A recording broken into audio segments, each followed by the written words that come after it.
The Arrival, March 4th, the day when the Great Flood arrived in Manhattan. The past generation's negligence developed because the change had never impacted them. The environment to them was always invisible. Our generation sees this date as a day of celebration and memorialization from the past into the future. Manhattan's acceptance of the Great Flood ushered a new era of hydro-urbanism, transforming past infrastructure models to recognize its new connected ground, the water. But before that, let's go back to when it all began.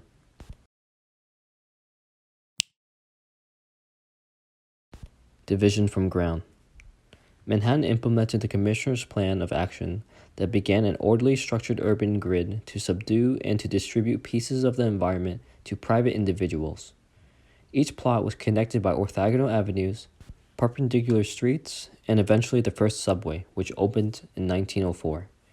In actuality, the ground was the constant that connected everything, the ground to which the grid occupied and to what architecture emerges from. The grid anticipated future exponential growth, but what it didn't plan for was the unpredictability of climate change. June 23rd marks the day when Dr. James Hansen, NASA's top climate scientist, brought evidence correlating greenhouse gases to global warming. The scientific evidence projected a high probability that by 2100, seas will rise to a point where great cities on the coast will lose their hold of the ground, warning the world that if no action is to be done against this invisible yet physical issue, by 2100, the seas will come.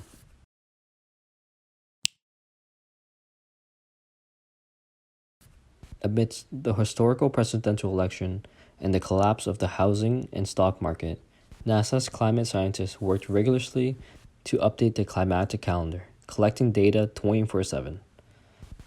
After the findings Dr. Hansen presented, governments had done little in addressing climate change. 2 decades have passed in a constant flux, but a steady rise can be seen on the calendar. Until one day, it was stuck on March 4th, 2088, a date that has been memorialized as the day when the world faced the consequences of 200 years of environmental negligence, forcing our generation to cope with their mistakes and to be forever reminded that the environment is in control.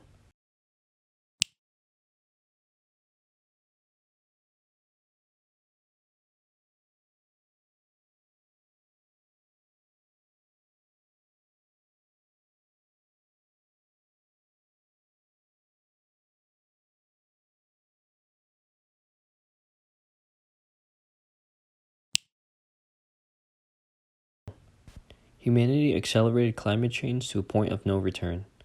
Coastal cities were faced with a dilemma to either accept the force of rising seas or to defend against it. From 2008 to the arrival, coastal cities had 80 years to prepare. Many coastal cities have either been abandoned, constructed a method of resistance, or have done the complete opposite and accepted the Great Flood. With its clusters of skyscrapers, Manhattan has accepted the condition of the rising water as an opportunity to radically re-establish its urban infrastructure into one that is environmentally connected, moving, powering, reusing, and sustaining. Its inhabitants have been continuously thriving for a decade after the arrival of the Great Flood. Continuous propulsion, the never-ending motion.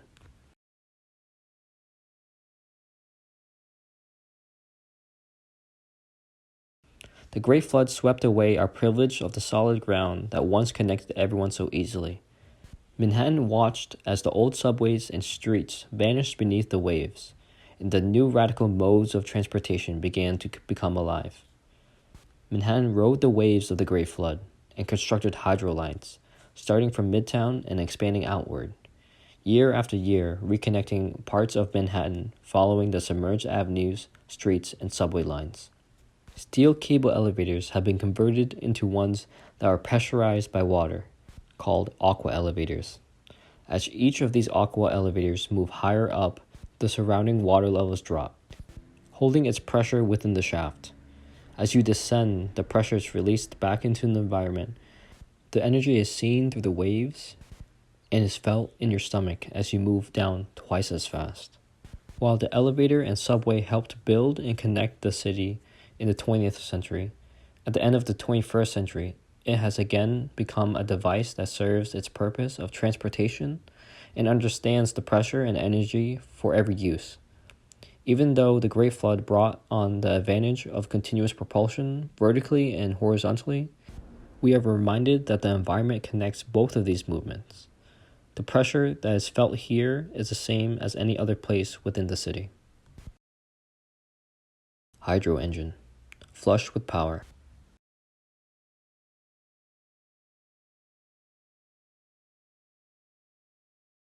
With the Great Flood, it advanced hydroelectricity within Manhattan into its full potential, capturing every instant of water flow in and around its infrastructure, forming a never-ending cycle of hydropower.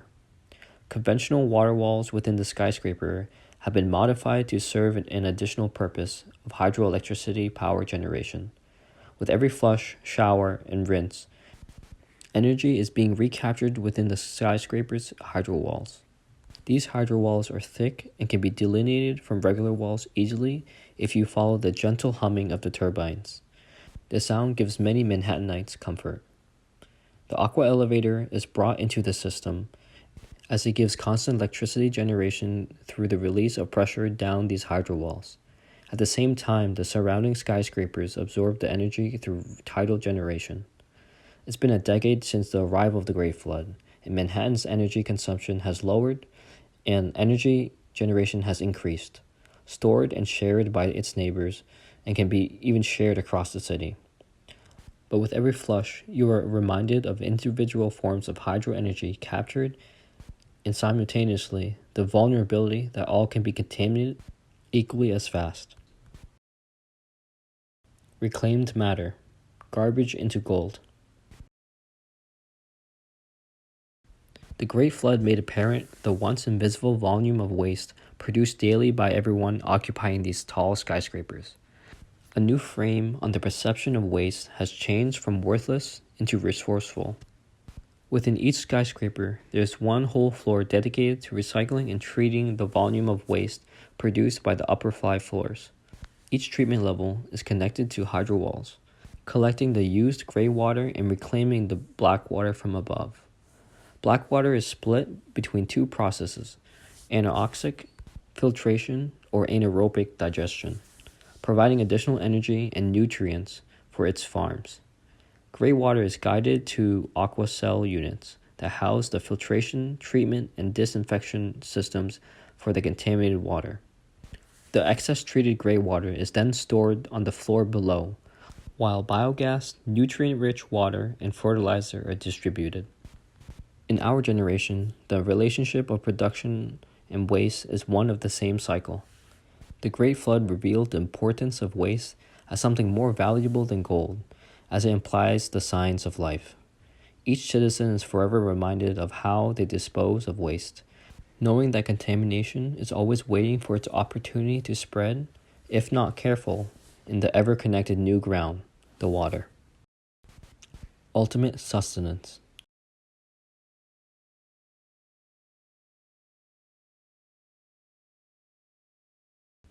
The arrival of the Great Flood severed the connection between the ground and urban farming within the city, forcing skyscrapers to accommodate the necessity of producing food and fresh water.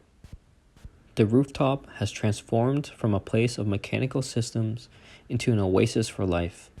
The umbrella shelters and collects rainwater during the storms for its inhabitants living beneath its canopy. As the air is now hotter than before, the understory of the umbrella can be seen periodically releasing a cool mist, creating an opportunity for interactions between neighbors. The once lifeless glass facades are now transformed into a surface that reflects the life housed within. The hydro facade farms are connected to a watering system that is pumping nutrient-rich water from its treatment levels within the skyscrapers. These vertical hydro farms can be seen on southern facades of these towers, as there is a constant exposure to sunlight for its crops.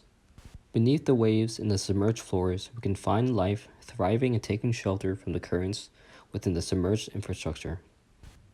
One of the preparations for the arrival of the Great Flood was to clear out any unnecessary walls that would be submerged to allow for aquatic farms and habitation levels. A portion of the submerged floors are sectioned off to cultivate fish, shellfish, and edible aquatic plants such as kelp. The replacement of the ground to water has transformed these clusters of skyscrapers into the ultimate garden city. The Great Flood brought the awareness of its inhabitants to understand where and how food is grown and is collected.